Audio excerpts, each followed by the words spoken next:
That is the funny truth.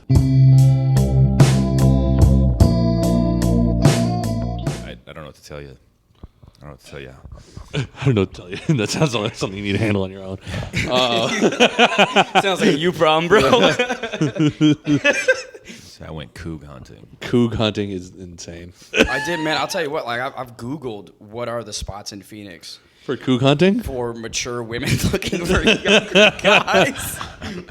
That explains the outfit. Oh, Yeah. man. I'm mature for my age. I didn't think you're 29, right? Yeah, 29. You look about that. Yeah. I would say. Yeah. You don't get. Yeah. Okay. If you're like Okay. longer hair, I Hurt can his see feelings. younger. Yeah. Yeah, just turned 29. We were recently just talking before we started about wiener dogs. You have a wiener dog. Yep. I have been an owner of 3 different wiener dogs in Killed my 3 of lifetime. your wiener dogs. Yeah. One has died of natural causes. So 1 of 3. She lived to be like 17. Oh, nice. On the board. She actually, as like a puppy, I don't know how young, but she was like, my mom had her in like wiener dog races. What? We used to have- That's so dope. We used to have dog tracks back in Portland where they do like greyhound races, but every summer they do like wiener dog races. Yeah, and we had the video of it. She should have won her heat, but like the lady running, everybody's running like with their dog. The lady running like stepped on her fucking dog.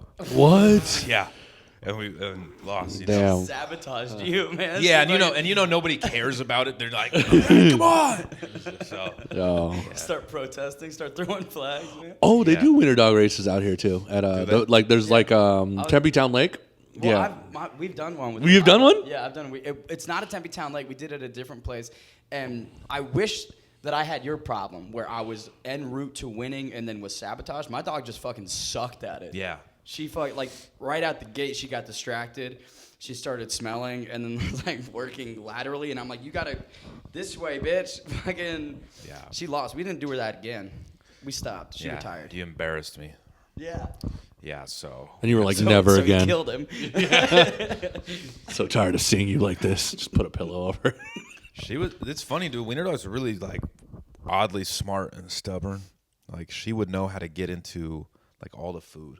Like one time we left her out, and she like found like a bag of like Halloween candy, like unopened, opened the package and like individually like unwrapped like 6, 7 different. Does she have opposable thumbs or something? No, I don't know how she did it, bro. What do you mean unwrapped? She probably put it in Wow. her mouth. She was smart, dude. She got through like 7 of them. Another time, we left. Just tying cherries in the packaging. I left like a little Caesar's pizza box downstairs. Had like a sleepover with my friends. This is when I was a kid. She came downstairs, somehow opened the box and ate ate the rest of the pizza, dude. Did it die? No, but she was like this much wider, bro. She never bounced back. She was crazy. That weight man. game, bro. It's that weight game. She carb loading. Yeah, and then she She carb loading for the next race, man. Yeah. She's like, she died. Why'd you say it like that? She died. was that the natural causes one or was that? Yeah, that was natural. Yeah, Okay. so She then lived to be what? like 17. Bro. I don't care about that one anymore. I want to know why the other ones died. Causes were, man. The other one's still alive. Lives with my parents, and then the other one was like one I had with an ex-girlfriend who like lived together. And it died, or is it just That one's hers? still alive. Okay, Still facts. Well, you You made failed. it seem like they all died. That's failed what to you include wanted that. to think because you look at me and you go, "This guy." It's funnier to think that you kill wiener dogs, bro. I mean, yeah. But I've never had a perfect one. They've always either had problems with other dogs or problems with people. Are you a perfect person? Well, I'm not. I come to you today as a perfectly imperfect man. Well, Hey, we're all wiener dogs at some point, man. Yeah, that's true. we're all wiener dogs at heart. The wiener dog is the It's a gateway to the person soul. we met along the way. What is that saying? It's The real journey. the real friends. The real wiener dog is The real friends wiener we dog. met along the way. Yeah. So now let's That's hear like a my little, I favorite want to hear a saying. little bit more about your background because you are involved in the MMA scene Very much locally and I think regionally. Like you're, Domestically, internationally. Yep. not the UFC per se, but you have friends and people that you've worked with that are in the UFC. But like, what exactly do you do in what you do? Yeah, so I work in mixed martial arts media as a correspondent. So I do a lot of interviewing. I do a lot of on-site reporting.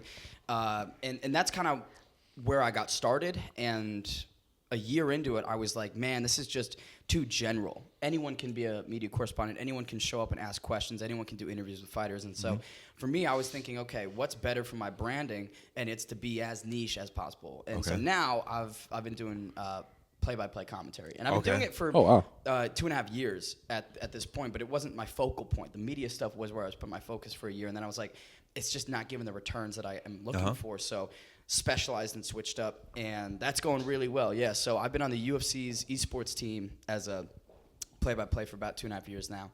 And Wait, UFC eSports? Like people playing UFC? Yep, people playing the game. No. That's a fun game. Playing the game. That game's really hard, dude. Yeah, it is. Like It is, but it isn't because it's so dumb. Like the EA, I like EA. You know, I don't know what y'all think about video game studios, but EA's solid. However, they've got way too much on the plate to really cater to the mixed martial arts community because the UFC games have just been declining in quality. Really? Since 2016. Yeah, they have. UFC 2, They were way better. UFC 2 was amazing. Yeah, it was that really was good. The fucking best game ever. Really? Dude, the dumbest ragdoll animations, the striking was unbelievably fun. And since UFC 3 and 4, it's just been declining, and they don't give a fuck about it to make it better. But the competitive community, so like the esports side of mixed martial arts, is also incredibly small. Okay. You know, Yeah, I would imagine. because it's such a bad game that no one wants to build a CS:GO or a Dota 2 or a League of Legends type vibe where you're having $1 million tournaments. So it was very easy for me to rise as a play-by-play commentator because I'm like, dude, I'm going from there's this I started with this one organization called Aggro, and they're getting like 12 viewers on their Twitch streams. You know what I mean? So very small. Then I graduated to Rage Cage, and then I graduated to UFL and Prime Time, and then the ESFL, which is the UFC's affiliated, league. It's actually a funny story. So it was summer. It was May. And they're doing this big $5,000 tournament, which is it's a decent amount of money when you think about the demographic for this game. It's fucking kids, bro. It's teenagers. Yeah. $5,000's a lot. It's a lot of money. I'll take $5,000 right now. I'll always take $5,000. When do you ever get to a point where you're like, you know what, keep that $5,000? I don't, I don't want that. But it's the morning of this tournament, and originally I'm not slated for it. I was very interested in it, but I hadn't gotten to that point. They've never reached out to me to do any commentary for them. So I'm doing one show, and in between, I get a message, and they're like, yo, our commentator's out. He had dental surgery the night before, and now he's got an infection. I don't know why he scheduled this, bro. I like Marshall a lot, but I wonder if it's an emergency or like he's just like, yeah, we could do the wisdom teeth right now. No, I got nothing going on. Broadcast in 12 hours. Yeah, let's fucking bust this out. And so they're like, can you please fill in? And I was like, absolutely. Now here's the issue. I was drunk as fuck the night before. Crossed, man. I was doing the weed, I was doing the alcohol, and the weeds, and I was bowling. So like I had a very active evening. Yeah. And so like I'm drinking water the morning of to get my body going, and so I was like, okay, yeah, sure, I'll do it. During the broadcast, man, I'll tell you what, because you're live within esports, like you are just on the entirety of the time. Yeah. And so I had to piss like a racehorse. I started filling up bottles in the room during the broadcast. I had 2 Gatorade bottles, a couple glasses. And what we would do is we'd throw to the graphic, and I'd have my color commentator talk about the bracket, and I'm pissing. I mute my microphone, I'm pissing off to the side, and I remember I mistimed it once, and after the show, the owner, he DMs me, and he's like, "Yo, man, were you jerking off?" He's like, "Were you jerking off?" Because like there was. Because there's a mirror behind me, and so I step off to the side, but so all you see is me in the corner doing this, and nobody on stream recognized that. I remember there were a couple viewers that were like, "What the fuck is Bane doing?" But like it was just like a non-issue. But yeah, that was my first ESFL show, my first UFC esports gig. I'm just filling up bottles with piss by any means necessary. By any means, you gotta do what you gotta do, man. Yeah, what's funny is Gaspy and I were just talking about white people shit. And like I was like, yeah. Well, he took offense to it because I was using the restroom. Like I only have one restroom in this house. A normal guy. He's like a normal person, And he goes, "Oh, you almost done?" I'm like, "Yeah." He goes, and then like 2 seconds later, he goes, "Never mind." I'm like, "What do you mean, never mind?" And he goes, "Oh, I just pissed in a bottle." I was like, "Where's the bottle?" He's like, "No, dude, get this bottle out of my house." And I'm like, "That's some white people shit." And he goes, No, it's not. It's not white people shit. It's not. I'm like, "Name an ethnic person that has done that." And he's like, I'm like, "But you can name at least 6 white people that have done that, right?" Add me to the list, baby. There we Come go. on, add me to the list. I'm like, I'll tell you what. Have you ever pissed in a sink at a person's house? And you let one go in the sink. Oh yeah. I've done. Yeah, Oh, no. Yeah, it's white people see, shit. never have, never have. I felt really bad, bro. It was. I was in this situation. It was an old coworker of mine. I was at her place after a rave, and I had to go, but the bathroom was in her bedroom. That's what the problem was. And so I was like, it's 2 a.m. I don't want to disrupt her or interrupt her sleeping because maybe she thinks I'm coming in to assault her. Like, I don't know. I'm like, if I wake up at 2 a.m. and someone's in my bedroom, I get scared. And I was like, I don't want to scare her. Yeah. So I just pissed in her sink. And in the morning when I left, I was thinking to myself, I was like, what if it smells bad? Like, you know what I mean? Like, sometimes you eat too much fiber, and that piss just stinks. And I never knew the answer to that question. Yeah, better don't ask. Yeah, the one time, we're not friends anymore. I don't know if she knew. We're not friends anymore. So if you're out there, if you're out there, Allie, I'm sorry for pissing in your sink. I've seen. I've never been that guy, but I've had friends who have done it where they like get blackout drunk and they just think like wherever they're pissing is actually the bathroom. oh yeah, Like when I was in college, this one girl on a volleyball team was kicking it with her and another dude from the baseball team. Yeah. Similar situation. She was in bed sleeping. He walked into her room, opened up her closet, and just started pissing in there. She's like, what the fuck? What the fuck? He's just pissing, and then he gets done, and he gets in bed with her, and just like, God. That is so Oh my disrespectful. God. That is disrespectful. He said, anyways. Where were we? And I had another friend. He came and stayed with me when I like first moved here. I was living in my apartment in Tempe. First night, I'm pulling an all-nighter because I just got booked for like a show to do like more time than I was ready for. And I was like, all right, I got to stay up. And I was like writing and getting ready for it. And he wakes up at like 3 a.m. I'm sober too. He wakes up, he's just like, starts walking over to like, I'm living in a studio. He walks over to my mattress and starts pulling his pants down. I'm like, yo. Took him over to the bathroom. You gotta direct him, man. You gotta direct him. Then the second night, see, there's some friends that like you can't both get drunk because something bad's gonna happen. What if I was gonna piss on your bed? Just something's gonna happen. No, something bad. Just And something. so the second night, Blind leading the we blind. both ended up like our friend got us like a VIP table someplace in Old Town, and we got fucked up. And then next thing I know, I'm laying in bed at my apartment, and he's laying across the top of me, and there's just this huge piss stain. I was like, this fucking guy, he did it. He did it. He finally did it. Couldn't stop him. I could have stopped this. If I had one less happy dad. If I didn't have the pineapple, if it was the watermelon, I would have stopped him. This pineapple's awful. I would gotta say though. Wild cherry's good, man. Cherry's good. Yeah, I like the wild. That's insane. I hope I though. got one. Yeah, to his credit, he bought me a new mattress, but I was just like, New air mattress. I couldn't even be mad because he's that good of a friend to me. Where I was like, Wait, was it an air mattress? Yeah. Oh, It's always an air mattress. So that's I didn't mean to. I felt like I'm coming down on you with that. Oh, I was like, damn, he shelled out like $900 on a new mattress. That's a good friend. Yeah, no. Just Air the mattress. Little fitty. Yeah. Little bitty. Like 120. Air mattresses are underrated. I like the portability of it. You know what I mean? That's what I mean. You can sleep anywhere. Man. I live fucking place to place in what I do. So You're homeless? I didn't know that, man. I'm not a homeowner. That's tough. That's I'm not a home. I mean, I live in a I'm place. not a homeowner. Not a homeowner. Imagine, bro. Underneath the 101, you just talking to some dude. He's not like, a I'm not a homeowner. homeowner.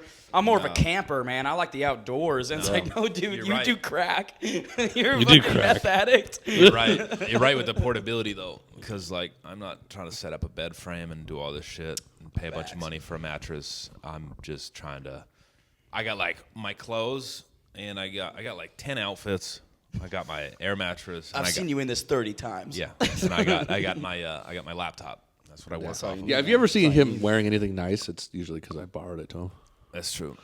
See, but at the club on Friday, the one girl was like shitting on me for the outfit that I had. She's like, "You were wearing joggers, like as a club. They're looking at things like that." I was like, "I looked good." Who said bitch. that? Yeah. Fuck off. Fuck that. Random bitch or something. The bartender. No, you should have assaulted her.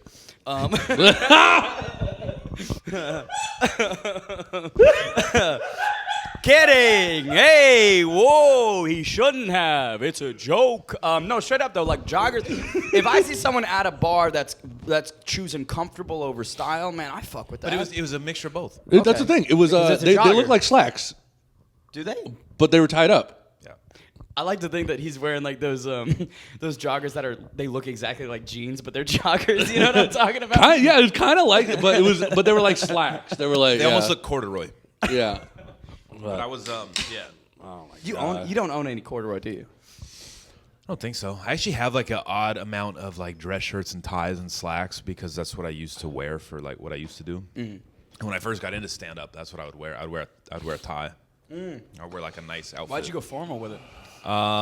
It's too much of a distraction. And I was like, I don't need this. Yeah. It's not. I think like hosting though, I like to wear nicer stuff, but You like to wear some of his nicer stuff. yeah. But it was a situation where we did a show the night before, and then I was spending the night here. We got fucked up, and like we didn't have time to go back to my house to get Yeah. my clothes. We had to go to the show. That's a homie, man. That's borrowing clothes. Well, That's a and the homie. funny thing is too, it all somehow fit me, and then I was even wearing like his size 11 shoes. Yeah. I wear like 13, 14.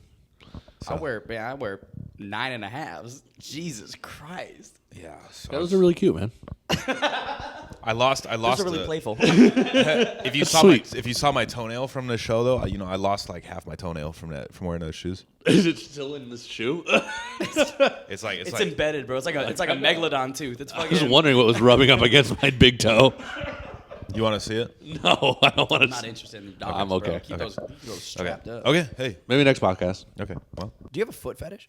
no. No. I don't have a foot, but I'm not a foot. You're not opposed to feet. I'm not. No, it's not. No sexual attraction to feet, but Yeah. I'm not. I'm indifferent towards them. I'm the weird one that's like. You ever sucked on a toe? No. Really? No.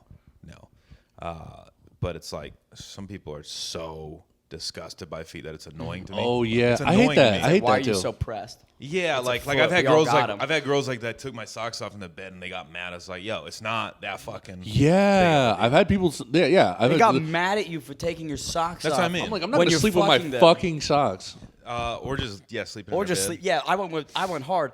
Yeah, no, that's weird, man. Yeah, or like wearing sandals without socks. I do that all the time. Yeah, I know. It's fucking. That's It's fucking- not. That's not unnormal. No, I was like, this isn't. socks with sandals is a particular look. That's something that that's like I'm going to the store and I'm out and about for 5 minutes max. Yeah. You don't socks and sandals for a full day. Well, I feel like some people are just told what opinions to have on things, right? Like Nickelback, for example, was a popular band that was like all of a sudden gets shit on all the time. Is like they have a lot of good songs. I don't know why they get shit on more than others. What's crazy is I was listening to this podcast with Randy Nickel, their lead singer, and I don't know if that's his name, but Isn't like Chad something? Yeah, I was like, it's Randy Nickel. Randall Nickel. Him and his friend Chad Back. Chad Back. Came together to perform. Randy Nickel and Chad Back. No, but like he was talking about it, and like the hate that they get, the memeification of like Photograph and Oh, yeah. Their whole vibe. That's inspired and burned the fires of Nickelback for years. Like I would much rather be in that situation where I Sure. get Well, that's hate how you on take it. and That's how people you make take jokes. it. Yeah. That's how you take it. Some people are sensitive. Some people need bullying. I needed to get bullied when I was younger. That Straight made me up. like start hitting the gym, start like doing shit like, all right, Yeah. you think I'm trash? You think I'm trash at hoop? Okay, Yeah, watch this. My uncle needed to molest me. Kidding, bro. It didn't happen. Uncle Dan, I For love me you. to finally get this dick to start working. Had that blue chew, baby. Hey. He said, if you're not gonna use it, I'll use it. It just takes one. No, I do think though, man. Like you gotta take some lumps. Oh, You we're gotta already take off some the lumps. rails. Well, you do. Like there's Yeah. it's just like stress, right? Like I remember learning like health class. There's like it's not good to have no stress. You want to have like there's positive stress Oh yeah, absolutely. and negative stress, and you want to find this balance because it's that stress that's gonna push you to do shit. Motivation. So it's like, yeah, sometimes you need to get bullied. There's excessive bullying, but it's like that's like how I was raised though. Like I think that's what's helped me with comedy, and why a lot of people don't like me at first. It's because like if I like you, I'm gonna talk shit to you. Yeah, Absolutely. It's a sign of endearment in your like later life. You know what I mean? But that's not everyone receives it that way. It depends on what you're saying. Like if you're, if I'm Buds and I was like, "Yo, you're actually terrible at stand up," and I just like straight face that, you'd probably be like, "Well, that was kind of mean." You know what I mean? Like there's like that level of banter, and then there's like, "Yo, that's too far." Well, it depends how well you know somebody too. That's true. Like That's true. Like I've been roasted before by someone. Like when Josh Harrison first ever roasted me when I was sitting at a show, I was like, "Okay, buddy." And I didn't know What did I do to deserve this? I didn't know what his shtick was. Yeah. And now I know I'm like, oh, that's like he can't help it. He's like got a disability. Like he's He's got a disability. I'm dead. What is his disability? that he can't stop. Like I was talking to him yesterday, but I was talking. No, it's funny though. He's like never roasted me. You're just that cool, bro. I guess. He's fucking never. I mean, I was talking guys to for him. the artist dog.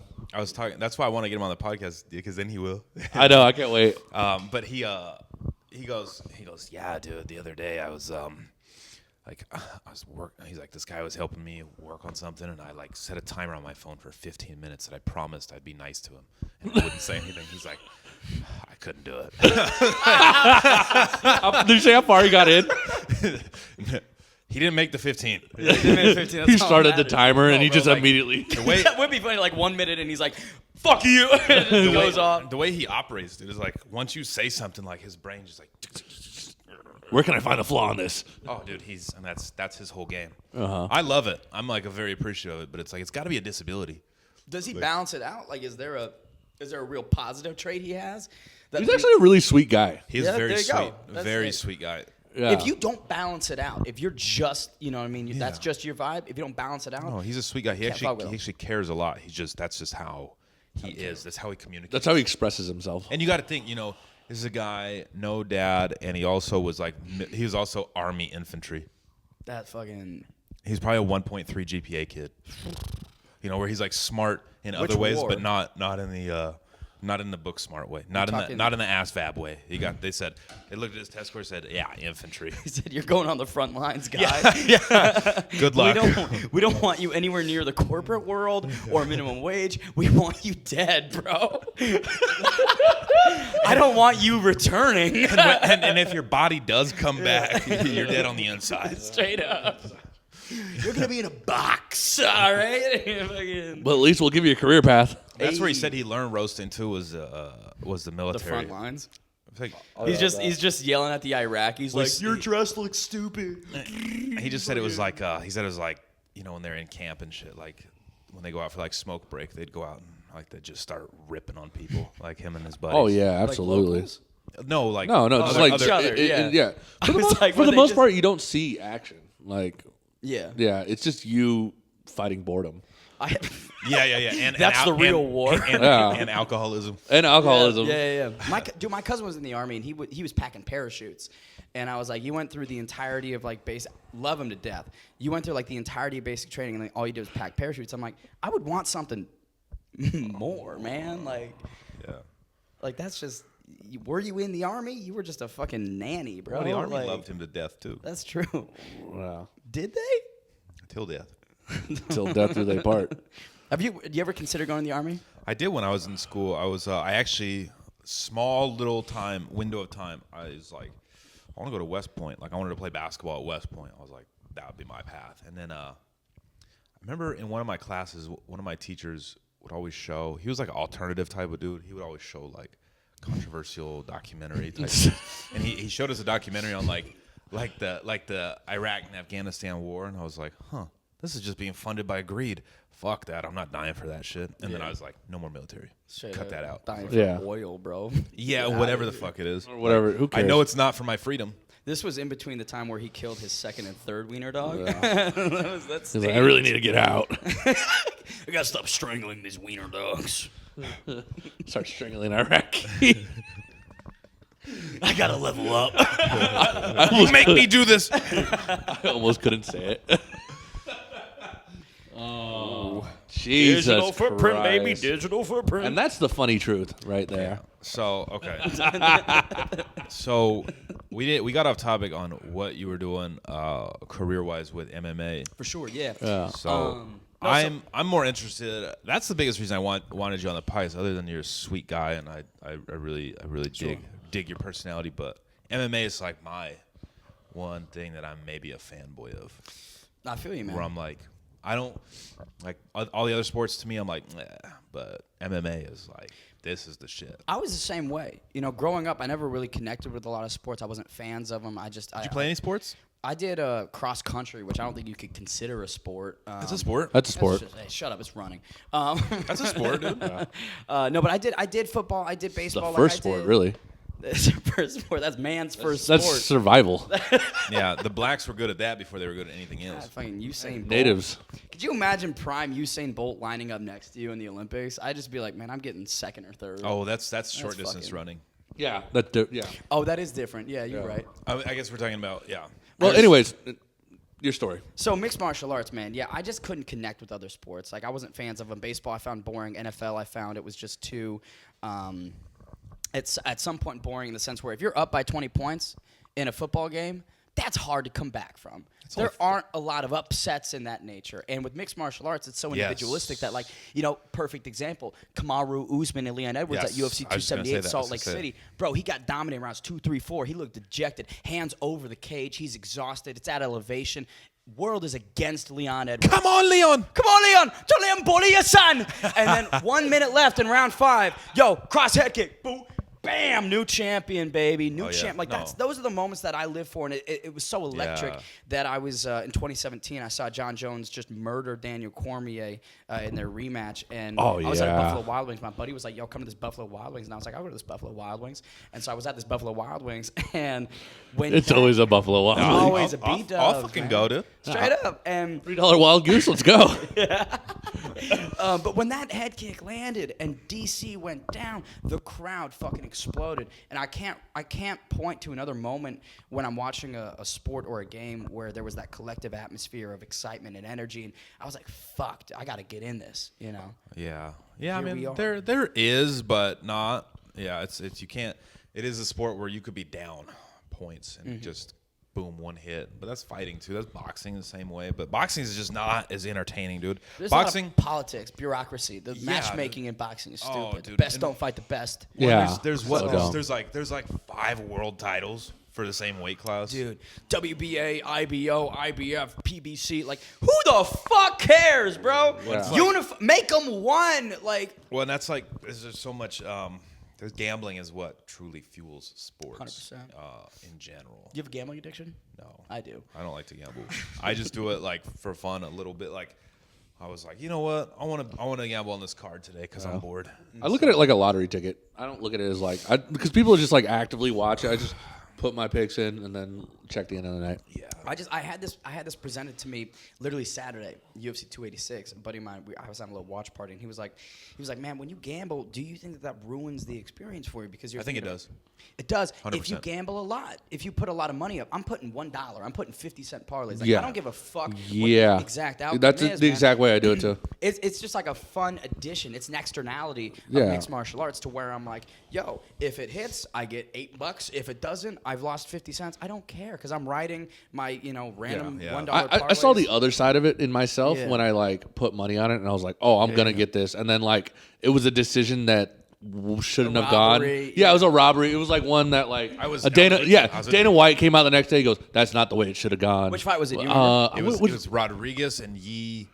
Jing Liang. Yo, Yeah. oh my fucking God. That The fucked up the leech, whole- baby. That fucked up the whole was- parlay. that I liked- that fucked my whole parlay. How many legs, baby? I was the whole. I think it whole was the whole card. It was card. the whole The whole card. card. I picked the whole card right, Except for that one. except for that one, Yeah. and it was called.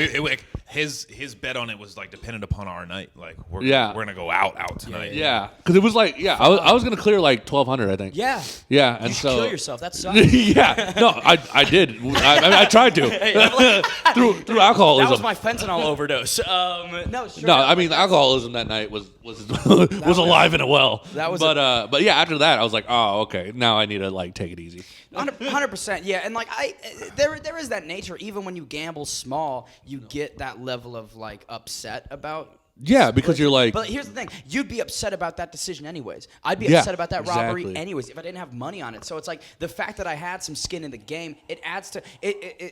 It's a thing that works both ways. That's man. where you find anybody that you meet that's like, well, this shit's rigged. They have a gambling problem. No,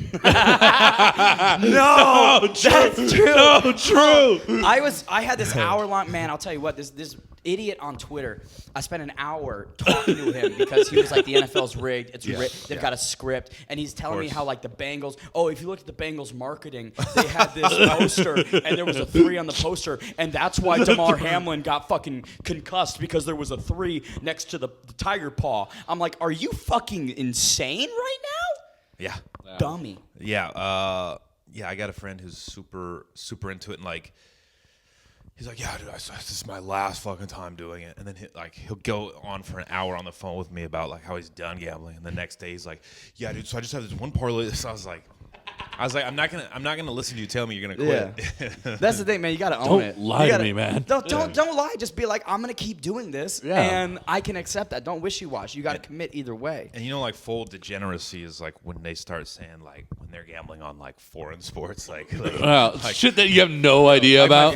My friend Ukrainian ping pong. Like, why are you even? I won't name one player. Won't name names. Won't name. But one of my friends posted like his parlay on his story, and I was like, the names, I didn't even recognize the names. I was like, you betting on soccer now? Because all in like Spanish. He's like, no, European basketball. I was like, that's full degen. That is. You went next level on that And then shit. his response was, no, bro, I'll be winning a lot. I just don't be posting as much because I don't want to brag. I was like, oh, for real? That's a lie. Oh, word. People who win their bets will always tell you about their wins, but they will never tell you about their losses. And like here's the thing, I do the reverse of that. I only lose, and that's all I post gambling wise. But the peak, I'll tell you what, man, peak degeneracy with sports gambling is when you do foreign sports that no one gives a shit about, and you parlay them all together, man. When I see a parlay, it's got European basketball, it's got when you mix Asian leagues, tennis. Yeah, when you combine it all, you infinity gauntlet that shit. I'm like, you deserve jail time, man. Yeah. Like, you need to stop. I've seen people parlay shit that's not even on the same day. Yeah, months in advance. Yeah. I'm like, why? You're like, okay, I hit 2 today. Next month, when that clears, oh my In god. 2027, when Djokovic is going to be in the Australian Championships, and then when Sergio Perez wins the fucking Monaco Grand Prix in 2028, I'm like, why are you thinking about this? Yeah, no, it's fucked up. But that's the whole thing. That's actually what. So that was my major in college, was sports business. Yeah, we were talking about that. And so I learned this whole other side of sports where I was like, oh, the only thing that, like the history of sports, like back to Roman times, was like the rich, the Oxford type people, the type people are like, we just play a little bit of sport like for recreation. But like that's like the wealthy people. But like the middle class and the lower class people who are into blood sport and like would actually do something like, oh, I'm gonna hire a coach to get like become the best at this sport. That's like poor people shit. Like, Because otherwise I'll die. yeah, but that's not just blood sport, but that's just like all of them. Yeah. Like that's the mentality behind the sports is like, oh, I'm gonna get rich or I'm gonna get really good at playing this sport. That's like So I can elevate. I mean, that's like considered poor people shit. That's like Coliseum shit. Yeah, Exactly. Gladiators, bro. Yeah. Well, because it's underfunded. Like, athletes didn't make much back then, right?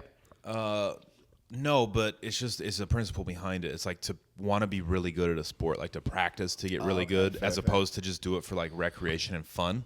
It's like, no, this is this. Yeah. And then the other thing that fueled it was like gambling, right? That's like, that was the big thing. They got 20 Damascus pounds on this guy, Exactly. Tiger, yeah. And that's if you ever read 1984, which is a fictional George book. Orwell? Yeah. George Orwell. He has that quote in there. You have to pull up the 1984 quote and tell me what it says about. Jamie, can we pull up the quote?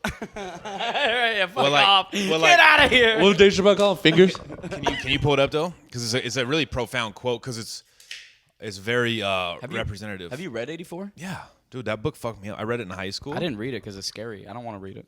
Yeah, it fucked me up. I don't want my perspective to be ruined. Oh, well, Yeah, I read Fahrenheit 451. That was a Ray Bradbury banger. And I was like, I should burn every book I see.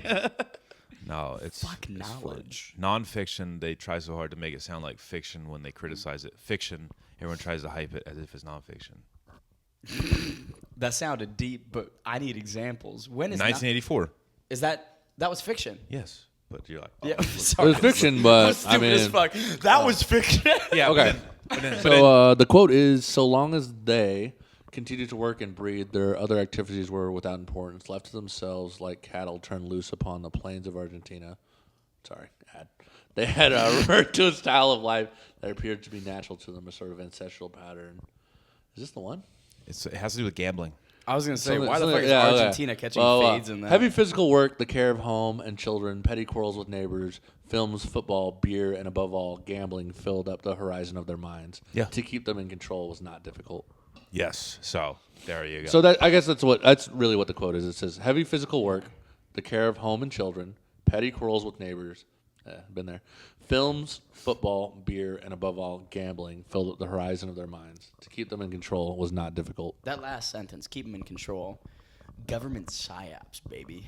Yeah, so Shit gets the whole gambling, like, so that's really what fuels professional sports, and that's why I have like a part of me that's like, I fucking Likes hate resistance to it, sports because I'm like, I love watching sports, I love like the beauty of the game, but I'm also I'm like, it's not really. Yeah, because I've like watched playoff games with this guy, and he just talks to me the whole time. But then I've sat and watched like Duck games with him, Oregon Ducks, and he's just like, "No, I'm watching this stuff. Go Ducks!" Thanks for specifying. I thought you were talking about just ducks. No, he just loves ducks. He's betting on ducks at the pond. We bro. just, Yeah. we just walk around. He's We in look a at ducks. cemetery just looking at ducks. Fucking. No, I don't gamble a lot. Like with my mixed martial arts work, I've had a couple areas where it's like, oh, provide your picks. And I do like a Bane's breakdown, and then I'm wrong every time. And they're like, oh, so you're bad at this? And I'm like, yeah, I told you that. Where did Bane come from? Oh, this is gay as fuck. Hell yeah. So I was Twitch streaming for a year, and you know, because I was an actor for about 10 years. I did a lot of theater, musical productions, and plays and whatnot, and improv. I was an improviser for about 9 years, which is where a lot of my skills, you know, as an orator and interpersonal relationships are built on, is those improv days. And so I was like, all right, that translates well into Twitch, but with digital media and like brand building, I was like, I can't be just Ben Davis because that's not interesting enough. You know, I'm just another person. But if I'm Ben the Bane Davis, then there's this character, there's this construction of an idea, and I was like, all right, I can, you know, further amplify these aspects of my personality as the Bane. I was born in the dark. I suck cock in the darkness. You know, like shit. Shit like that, bro. That was a deleted scene. Tom Hardy giving head, bro. Could you imagine? Through the mask. Nobody cared till I need to move it like boxers. I need to.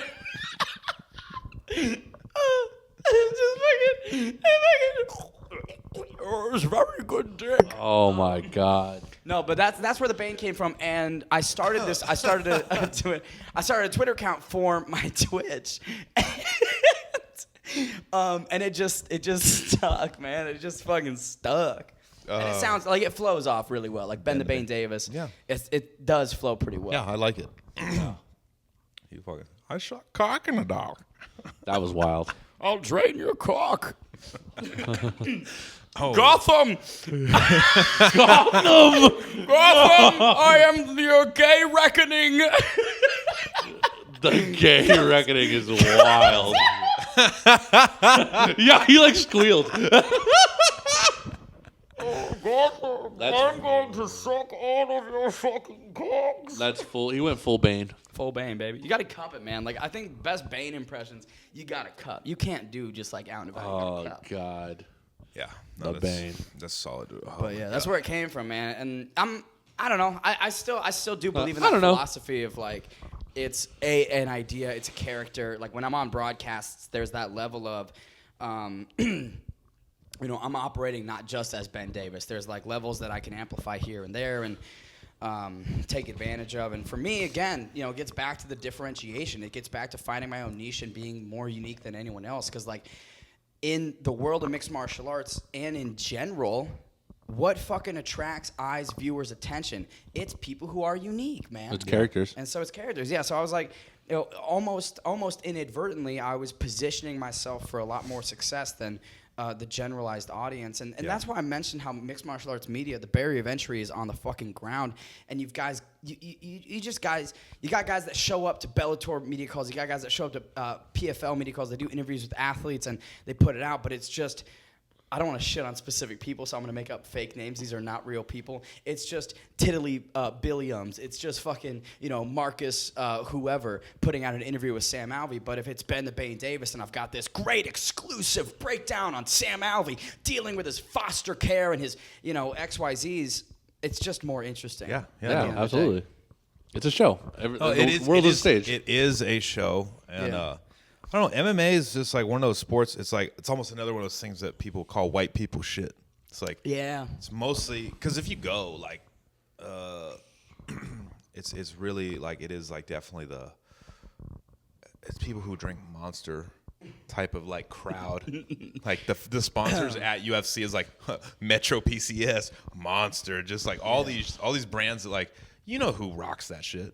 It's a really interesting demographic, and like as somebody who.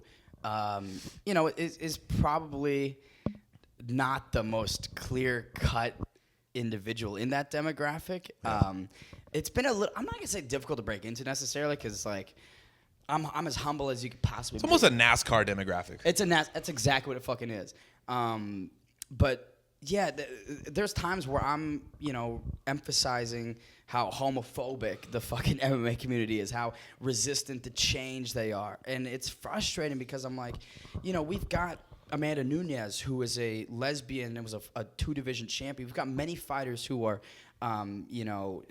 not this NASCAR model. Like, we need to be more inclusive. We want to be considered the NFL, the MLB, the NBA. Like, you want to be on that fucking playing field? You better up your fucking demographic because, like, it's so antiquated. You're in the past, baby. Let's get in 2023. Stop being homophobic. Like, come on. You don't like gays? Fucking keep it to yourself, bro.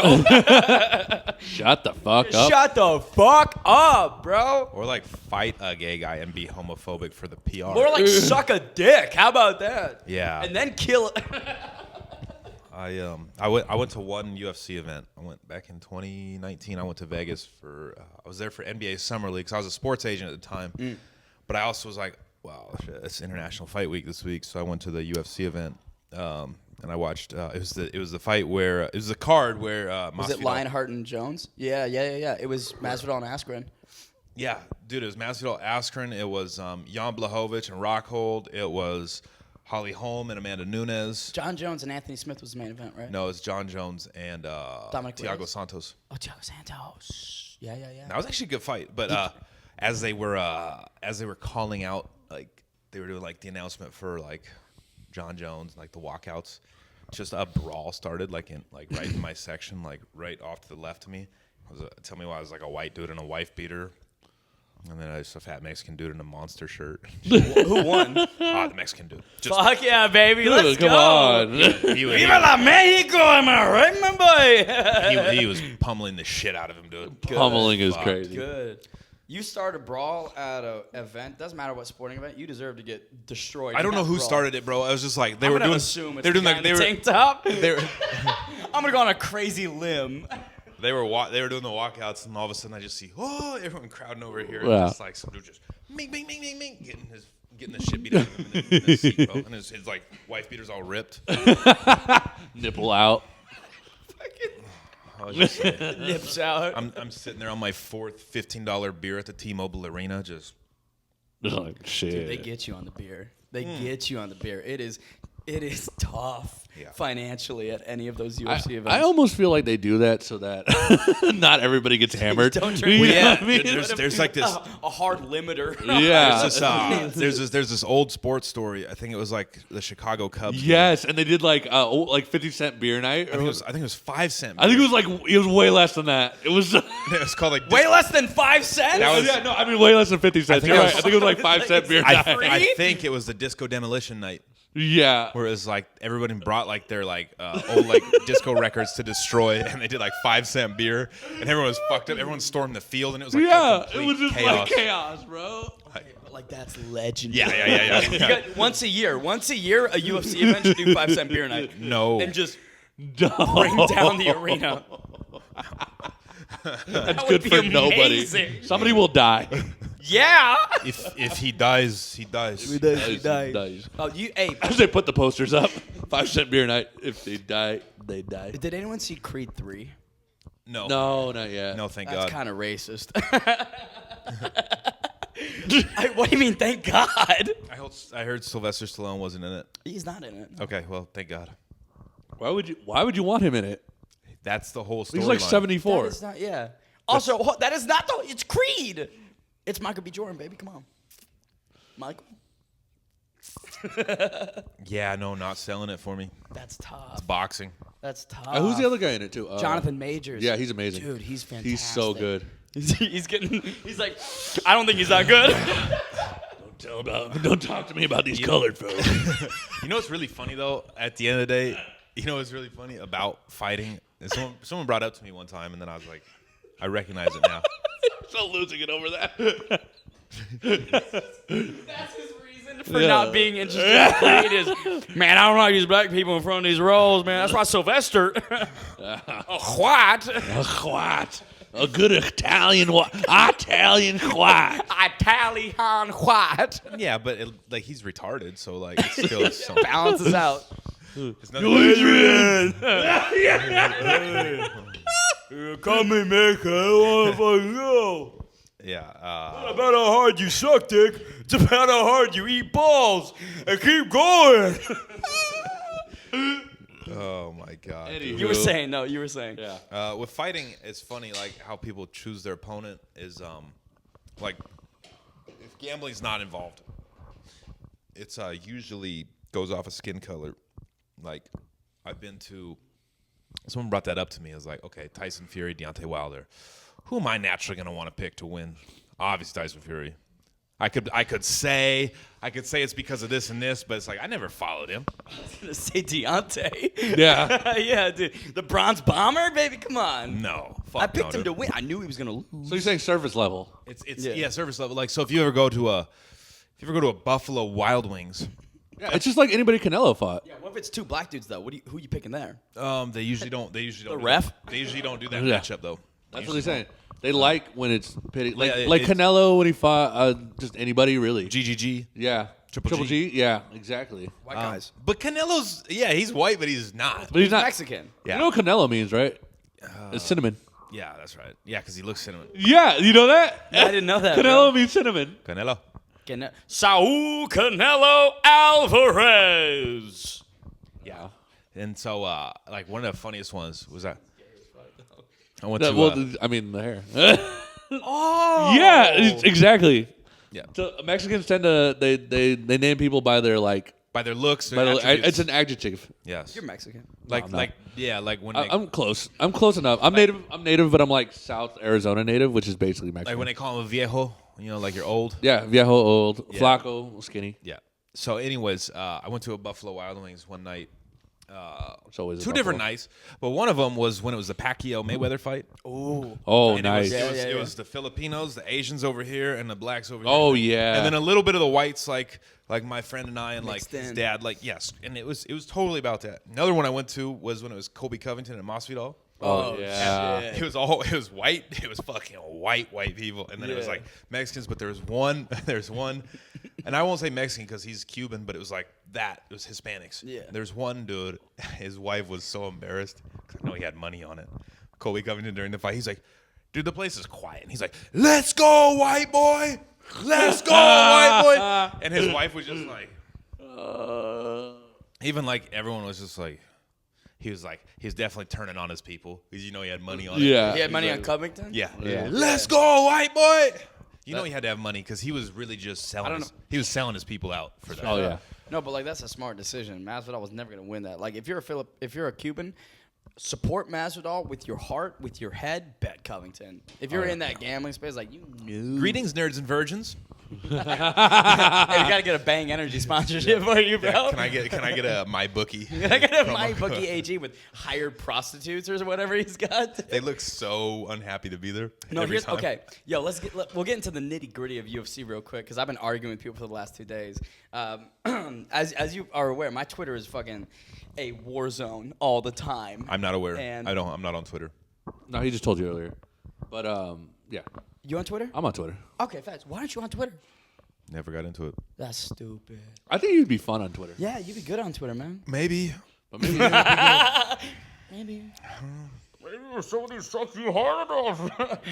No, straight up. So here's the issue with Colby Covington, man. He's 2-2 since 2019. Both losses to Kamaru Usman. Both wins against Tyron Woodley, who's washed as fuck. Jorge Masvidal, who's the number 11 contender and is washed as fuck. And he's campaigning out here for a fucking title shot against Leon Edwards. He deserves it. No, he doesn't. Bilal Muhammad is 8-0 since 2019. He's got 4 top 10 wins.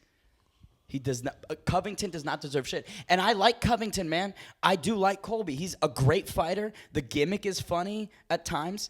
But like, It's cringy. It's cringy. It's cringy as fuck. No, he gets his moments, but it's cringy as fuck. But like, I have an issue because the mixed martial arts community can't seem to decide whether, and this gets back to, do we want to be legitimized as NFL, MLB, NBA? Because if we do, Bilal Muhammad deserves the fucking shot. 8-0 since 2019, 4 top 15 wins with a finish over an undefeated 15-0 prospect. Do you think it has last time out. anything to do with The fact he's Palestinian? Well, there's that, right? And you know the UFC is definitely like the only red-pilled like sporting organization Straight up, out yeah. there. And Which I Covington's- like that. I like that because I like that everything else is fucking so liberal now. It's so It's weak. refreshing to have a difference in perspective. But it doesn't mean that the other Even if extreme it's- is good. Right, exactly. But- No, it's just different. And you're like, oh, I'll take But the different. other thing with that sport is you got to be entertaining. Like I've never heard of this guy talking shit. Like You know what sucks about Bilal Muhammad is his nickname is Remember the Name, and everyone forgets who he is or doesn't know who he is. yeah, and So, I know the name, dude. I don't even know him because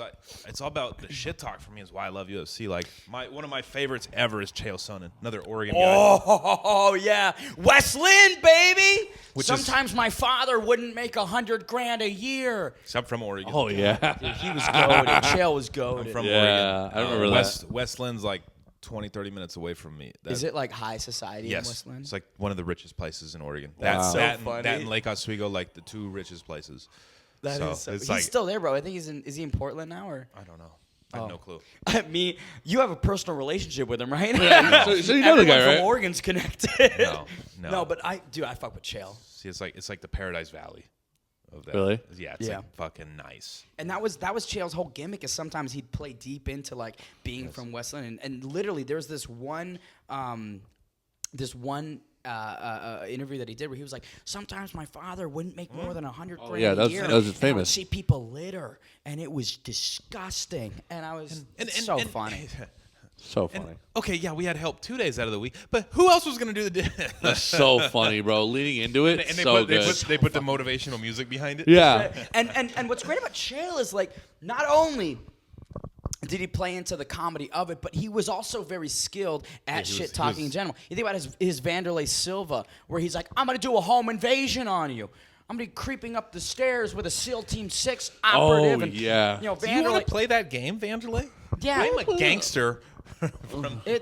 And that's the difference between Chael Sonnen and great shit talkers and Colby Covington. Covington is not a good shit talker. One of my favorite He's fucking not. One of my favorite Chael Sonnen moments was when he was on that. Back when MMA still wasn't really that big, but it was like he was on the interview with Dan Le Batard. It was just like He crushed him, didn't he? Yeah, he fucking destroyed him. he said, "I'm a sociology major from the University of Oregon. You're in the presence of a genius." In the presence of a genius. So to say that my comments were racist towards Brazil is a civilization. That is a society. When you go back through this tape, you're going to realize how stupid you sound. Dude, Chael is. And if you don't know Chael Sonnen too much, right? No, just Briefly, he's showing me yeah. clips and stuff. And he's amazing. Chael Sonnen lost a title fight to Anderson Silva. He was choked out in round number 5 after dominating. That wasn't fair because he thought it was that round that meant for the tap. Yeah, I thought when I tapped, it was the round, and we'd go 4-1, and I would be the new champion. Fucking Uriah Faber and it was a Frankie Edgar or whatever. It was like, no, but he talked his way into a fight with John Jones immediately after. That's how good of a marketer he was. Yeah. He got choked out and then had another title fight up a division afterwards. He's like, I got another one in the chamber. I got another one. I got one more in me, baby. That's the beauty. That's the beauty of this sport is like you can do that. There's that flexibility. Like McGregor, if he beats Chandler, he title might shot. get a title shot. No, he will get a title shot. And we want that because I love watching McGregor. When McGregor's on, it's a holiday for me. It is. Hey, it's Red Panty Night. it's Red Panty Night. Red Panty Night. When I fucking put people. Listen, here's the thing. I like Conor as. You know, you talk about people who have done things for the sport. McGregor's top of the list. Yeah. I mean, in terms of eyes, in terms of attraction, and in terms of fighting ability, he is excellent. But I don't believe that a win over Michael Chandler should warrant a title Absolutely shot. not. In any division. Absolutely not. And again, because it gets back to the fact that I'm a purist at heart, Yes. man. That's why I'm campaigning for Bilal Muhammad and arguing these fucking idiotic 12-year-olds that are Colby Covington stands. Because I am a purist. And McGregor... At any major sport, though. Yeah. That's how it is. That's just how it is. Well, it's entertainment, too. So, like... Yeah, and he's entertaining. Even though I made fun of people who say the sports are rigged, that gamble, it's true, though. Like... they came out with that Tim Donaghy scandal, who was like a ref in the NBA, who was like caught like gambling like on the games and he doing would shit. fix games as the ref. Well, you can't completely fix them. Point shave. You could like call fouls and shit that aren't. He point shave. Yeah, he called fouls and shit like that. That was like those would be emphasis on. That's awesome. That would be like crazy, right? Those were like emphasis on like But he'd bet like the over under and shit and like Yeah. He was like, I'm gonna make this happen. Yeah. This ain't But a they bet would- because I'm gonna make it But happen. they would do shit like that. They make it an emphasis in the league where it's like, like LeBron James is playing tonight. Like you can't, because in basketball, like if you get like 2 fouls early in the first quarter, like you have to sit out. You have to sit out the first quarter. You have to sit out. So like until like mid second quarter. You get 6 fouls in a game, you're fouled out. So like when you get like 2 fouls really quick, They bench you. yeah, they have to like keep you for later on. Yeah. So Fair. They're like, you can't just like when this was when Tim Donaghy was reffing. It was like when Kobe and Shaq would be playing. It's like you can't call 2 fouls on Shaq early. Like the fans paid money to come see Shaq. The fans who sold out this shitty fucking game in Orlando because who gives a shit about the Magic? Right. Yeah. Came to see Shaq and Kobe. Can't see their boys. You can't get. Wait, them so hold on a benched. second. Let me get this straight. He was doing shit for the fans. No. The league tells the refs to do that shit. Like He's just saying separate. Oh, he's saying okay, separately sorry. outside of that.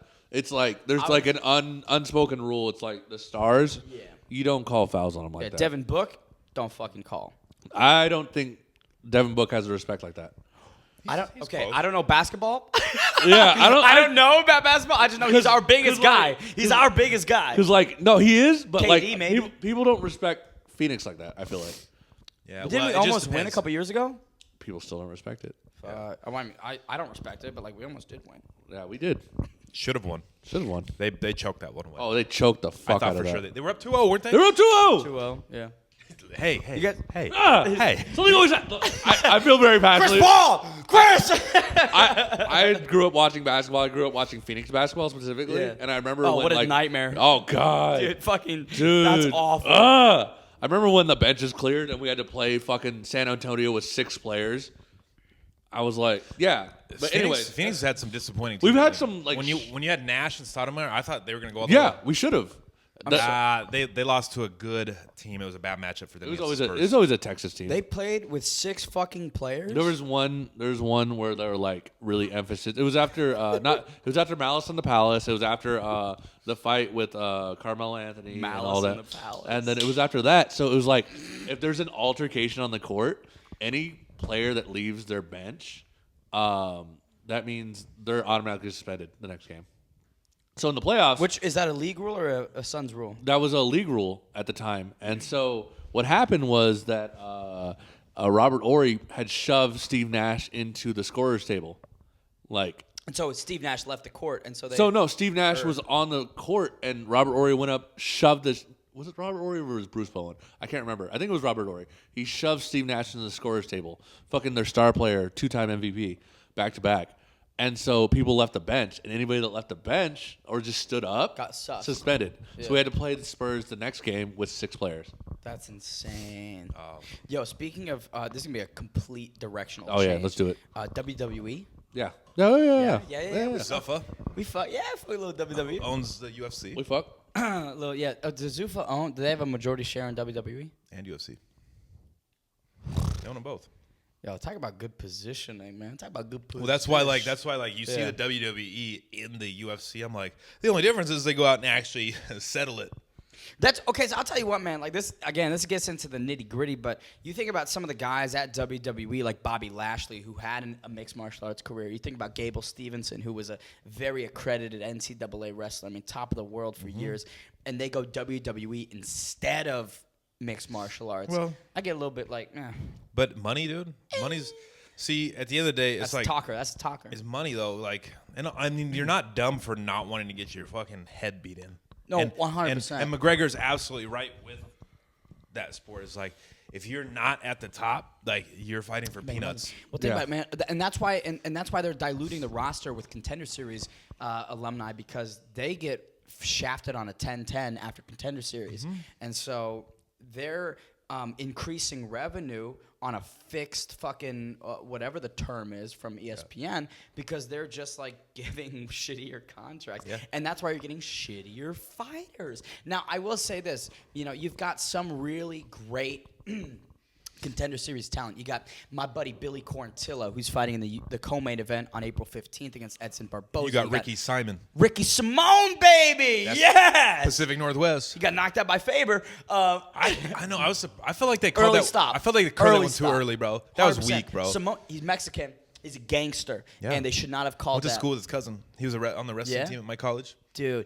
And I'll tell you what about that fight, man. Uriah Faber. It was weak, bro. It was weak, but I'm happy for Uriah. Oh, yeah, In 'cause- Sacramento, bro, California kid. He went up against Jan. I was like, He's gonna die. He's gonna die. Piotr Jan's in a weird spot though, man, career-wise. Like, talk about a dude who is. Was I not wrong though when you asked me on? Did we talk about Marab and Jan? No, when we talked on Friday, we said you're like, so who do you got for Usman Edwards? I said, I think Usman, but I also think back to how Sterling beat Jan the second time. Facts. You did mention that. And I was like, and I don't know, and it's in London. But then Teddy Atlas, that boxing analyst, he said, anytime you win the belt, your percentage of winning goes up 30%. Significant, especially with a stoppage. I mean, fighters above the age of 35, if they're a champion, recapturing the belt, 2 for 28. 2 out of 28 times does the former champ get the belt back. Usman, and here's, I was thinking for some, like when I made my bets, I was thinking for some reason Usman would do what he did to Masvidal, finish him with a crazy fucking knockout. That's stupid. That's a silly take. But he never submits people. He's just a good wrestler. He's got like one sub. In Yeah, this. but I'll tell you. he doesn't I'll tell you do what. Let's think back to Salt Lake City at UFC 278 in August. I'm gonna go full analyst mode real quick. UFC 278 rounds 2, 3, and 4. Kamaru Usman was an expert at cage cutting and finding entries with the takedowns. Think about that fight. In 25 minutes, he had 10 minutes of control time. That's positional dominance. He's grounding Leon Edwards and keeping him there. Now, at elevation, Leon Edwards found himself at a stamina disadvantage, which the Nigerian Nightmare completely took advantage of. In London at the O2 at UFC 286, simply not the case. There was no elevation there, 36 feet above sea level. That's ground zero, basically. And in Leon Edwards' backyard, I just felt there were so many factors going for him. Let's talk about one of the offensive weapons he didn't use at 278 that he used at 286, the leg kicks. That was the story of the fucking fight. In August, he threw 13 leg kicks. He landed all 13, but he didn't use that tool as often as he should have. At 286, guess how many he threw? 53. Guess how many he landed? 50. It was a complete increase in that weapon, and dude. I mean, you know this. When you eat leg kicks from somebody, as an observer, as a viewer, you might not understand the damage that a fucking leg kick can do. 1 will destroy an average person. 50, that'll take out a former champion. Yeah. No, like And that's the tail of the tape. I think we saw. I think we really saw leg kicks come to the mainstream with Poirier and McGregor. Yes. It was like, Yes, Oh lad. yeah, It's like- that was tough to watch. I was the only That was one brutal. that picked Poirier, bro. I was at a watch party. Everyone was going for Conor. I Of course, picked because Poirier. people are stupid. They're like, "Oh yeah, I love Connor." But you know, Conor's not bad. no, Connor he's, isn't not bad by any sense of he's imagination. not his style changed. but where he's, he went. but he's limited. More once he boxing. once he became more boxer, like Yeah, flat-footed, bro. bro, he was so loose back in the. Oh, like, yeah. when you see him- 2016, man. We see him fighting Aldo, like he's just floating, bro. He's just floating. I'll tell you what, man. 2015, honestly, his rise from 2012 to 2016, that version of Conor could realistically beat 80% of the featherweights and lightweights. I mean, he was such Well, a the names he took out too was no slouch. Chad bro. Oh, Mendes, no, not at all. Jose Aldo. Max you talk Holloway. about Max Holloway in the Yeah, And he tore his ACL in that Dustin fight. Poirier and still at won. UFC and he put 114. Poirier away easily. 90 Oh, seconds. yeah. 90 seconds. Like it he's is. a nice kid.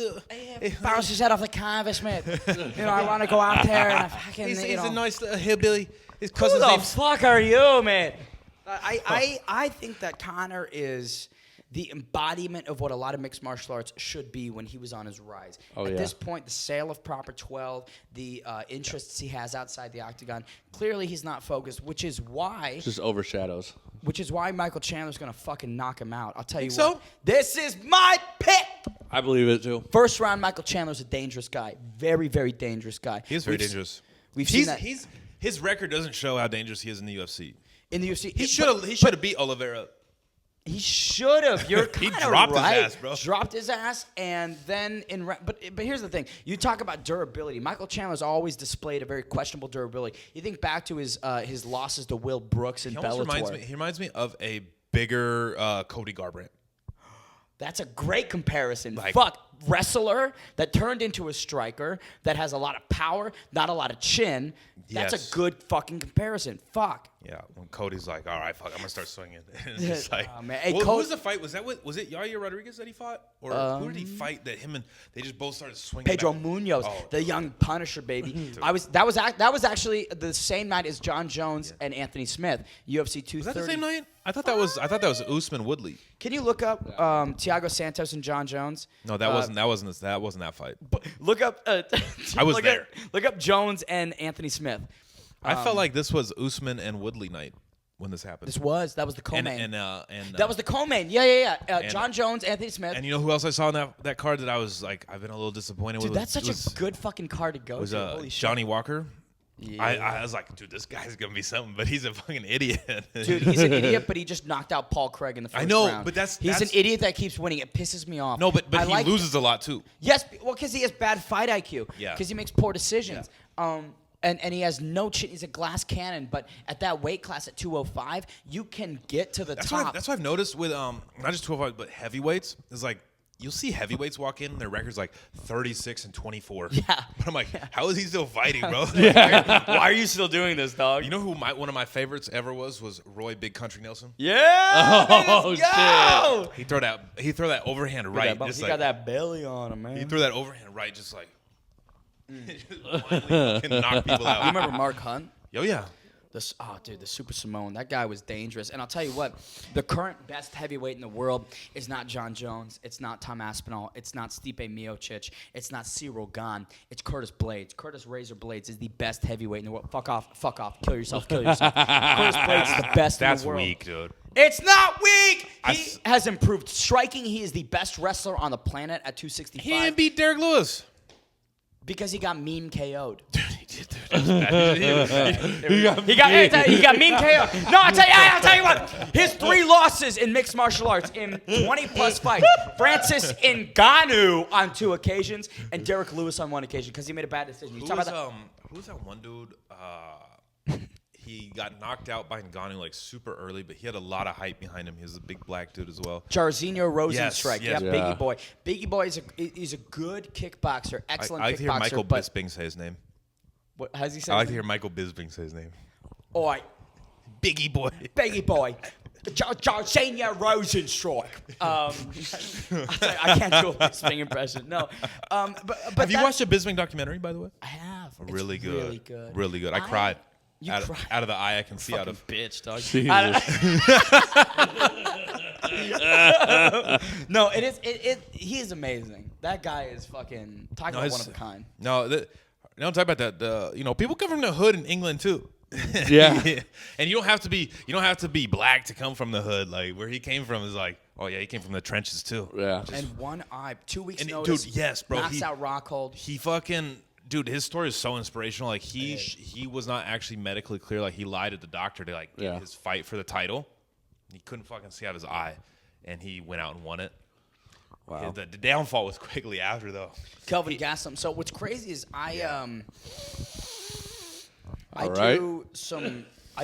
So I'm helping Cejudo and Gastelum on their like social media teams. So Cejudo's producer, great guy, love him.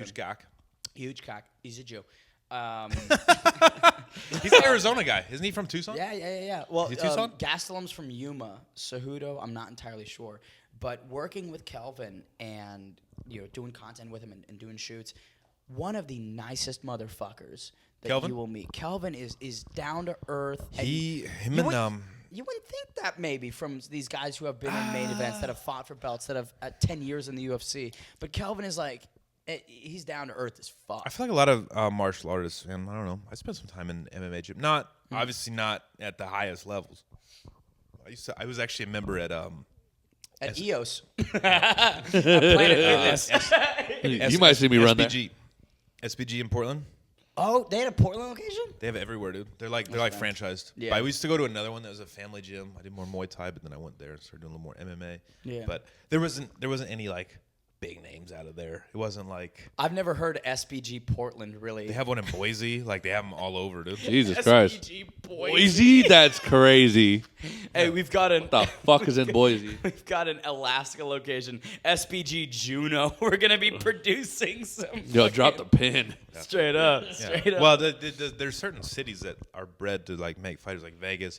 Phoenix Yeah. is a good one. Yeah. LA Phoenix is great. LA, like anywhere with the fucking sunshine is gonna be better. But where I'm from, no. Portland. Well, I mean, when we think about Oregon fighters, like There's one. There it's was just Ricky Chael Simone. and Rail. Rail. As of right now, that's like doing shit, and but it's not out of SPG. It's out of I think it's out of Gracie Jiu-Jitsu. yeah. Gracie Baja. I think that's Gracie where like. Baja. That's that's- another franchise one, man. They got those in fucking Florida. I used to work with a guy. He put me on like, cause I used to just do striking. He's like, no, come do jiu-jitsu. I fucking hate jiu-jitsu, by the You way. don't? I fucking hate it. Why? Dude. You gotta be flexible. You're not flexible. You No, look like, fuck You no. look like a flexible Fuck guy. no. You look like a, You're you're just lanky. literally- They're just like every time like they're coming. Why don't you stretch, bro? Like I do, Why don't bro. you become more flexible? He sleeps on an air mattress. This was before an air mattress. But yeah, you just be sitting there. They're like, all right. When they're just teaching you a new move, like you just sit on your feet. I'm like, fuck, dude, I'm starting You're to like, I cramp. can't, yeah. I got flat ass feet, bro. I'm starting to cramp. I ain't got no arch on these bad boys. And That you gotta- triangle and- choke's not gonna work. And it's all hips, dude. You got to fucking. It I got is. tight Yeah, hips. yeah. My hips are already disjointed naturally. So it's You like, were a basketball player. yeah. Why? Why? Does that make sense? He's a I feel- shooter. I feel your hips should be good as an athlete. No, dude. Basketball is like the hardest on your body. Like dudes that hoop like all your joints, like your ankles, your knees. Oh, yeah. everything, just from all the jumping and all the shit. Yeah, and all the selling fouls. Yeah, no, it's tough on your body. I wasn't. Me personally. I have a from basketball. I got a fractured ankle. I have countless sprained ankles on both. I've dislocated this kneecap, and I've like popped this shoulder out. So everything on my body has been like Damaged. injured from it. Fuck, So dude. now when Jesus people are like, Christ. because I played college at high levels, now people are like, oh, you still play? I'm like, fuck no. I don't Yeah. give a shit about basketball. Zero. I'm not here to. You know how annoying that would be to go sprain my ankle at a pickup basketball game at this point in my life. Yeah, I never understood that when I was younger. Like the older people would be like, "Oh, I got fucking work in the morning." Now I'm like, "Oh, I get it." I sell insurance for that. I started selling insurance for that. Like, hey, if you hurt yourself on Saturday and you can't work for a month, I get insurance for I that. sprained my ankle real bad once. Once, One time. first time hurts the worst. Oh First time hurts the No, worst. it was freshman year, man. It was before my first year at ASU. We did this thing called Camp Carry, which if you know WP Carry, it's this freshman orientation 3-day experience where you meet other business majors and you have all. It was a lot of fun. Yeah. And I was a camp counselor for 2 years after this incident, but we were doing camp, and we were playing volleyball on a basketball court, which is a bad idea. That's Okay. That's cement, right? Yeah, You it's know what I mean? cement. That's a horrible, Yeah. horrible. I don't know who the fuck made that call, but I go up, man. I didn't mean to squeeze my thighs like that. Jesus Christ. Show us what you're working with. So, hey. But I went up. I was trying to really, tap it down, and I came down on my right ankle, and I just fucking all the way, Yeah. and I fell down, and I didn't cry. Yeah. I Did was you get a close. swollen ankle? Was it like fat? Big. Oh, yeah. Holy I've shit. seen those. So, That's and that was crazy. the first day of camp. They make you stick it in an ice bucket? We did ice, and then No, I but mainly did you do the ice bucket? not bucket. No. Ice bucket challenge. That's what my Could junior. you imagine? I sprained my ankle. They're like, oh, ALS. So I've always learned. I've sprained my ankle multiple times, like over 10 each leg. Like bad? Yeah. But the best thing that ever happened was like playing on it. Like if I just tightened my shoe up and kept running on it, that's actually what made it heal better. The moment like I would sit and do what they used to tell you to do and like rest it, that's when it would swell up. That's when it swelled up like crazy. My coach in JUCO would make us like, you roll it, you go get a garbage bucket, Yeah. fill it with ice, and you just fucking have to stick your foot in it, like put it in for 10 minutes, take it out, wait 10 minutes, and put it back in. It was like I avoided that. And I would just play through because I'm not going in that ice bucket, bro. I'm not going in not the doing ice. That shit hurts. Dude, It the ice does. baths It does. ice baths aren't that bad except for your toes, dude. I'm a pussy, so they're bad for me. They weren't that bad for me. It's just my toes. Like your toes get so goddamn fucking cold. And they actually have toe covers. Yeah. My coach would be like, Toe covers. My coach screamed at the athletic trainer one time. He's like, God damn it, Julie! I told you not to put the fucking toe covers on our players. That's for fucking pussies. She just fucking ripped them off, dude. Yeah, they were like toe covers. So Were your they? toes didn't Hold on a get cold. second. Were they individualistic? So like you had a toe cover for No, it was each like a toe? rubber toe. It was like just like Okay. a thing you stick over. Yeah. Like Yeah. you don't get like Every individual toe. I'd imagine. Just No. toe condoms. no. And then when you get in the ice bath, this is how brutal they were. You get in the ice bath. After about like 2-3 minutes, everything goes numb. Yeah. That's when they fuck you. But if you put the whirlpool on, it never gets numb because it keeps staying cold because the water keeps Moving? circulating. Yeah, it's just like when you blow on your skin, it gets cold because you're blowing on like the waters. It's science, bro. Anyways, they would do it on purpose just to make you more painful. I was like, this isn't helping. I didn't know there was a whirlpool. Yeah, it's a whirlpool, but I thought it at was just like a flat. Like you at just 41 degrees, Yeah. a whirlpool. It can be. But fucking, kill myself. we can talk all day about this shit. But we're about an hour in, so we're gonna wrap it here. I appreciate you coming Is out. there anything that you want to promote? Yeah, anything you want to get out? So I'm going to be in Bogota, Colombia next week for Empire MMA 4. It's going to be broadcasted live on mixedmartialarts.com. The Underground, make sure to tune in. Next week I'll be in Miami for Karate Combat April 1st. Make sure you Nice. tune in. Where can we follow you? I'm at Ben the Bane Davis on every platform. Bane Davis. Just follow you. it will be in the Twitter. show notes. Show notes, there we go. But yeah, man, got a lot coming up, so just follow and One love. one love. One love.